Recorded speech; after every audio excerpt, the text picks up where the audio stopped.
தமிழ்நாடு தவ்ஹீத் ஜமாத் சார்பில் நடைபெற்ற இரத்த தான முகாமில் 50க்கும் மேற்பட்டோர் கலந்து கொண்டு இரத்த தானம் செய்தனர். தமிழ்நாடு தவ்ஹீத் ஜமாத் புதுச்சேரி மாவட்டம் சுல்தான்பேட்டை ARR நகர் கிளை மற்றும் ஜிப்மர் அரசு மருத்துவமனை இணைந்து மாபெரும் இரத்த தான முகாம் வில்லியனூர் சுல்தான்பேட்டை பகுதியில் இன்று நடைபெற்றது. மாவட்ட மருத்துவ அணி செயலாளர் அஷ்மத் உசேன் கலந்து கொண்டு நிகழ்ச்சியை துவக்கி வைத்தார்.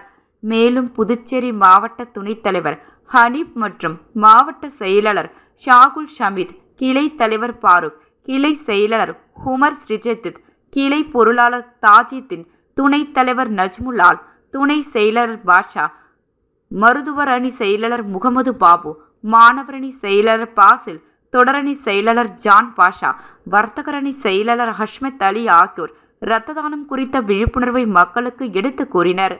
இதில் 50க்கும் மேற்பட்ட இரத்த கொடையாளர்கள் கலந்து கொண்டு இரத்த தானம் செய்தனர்.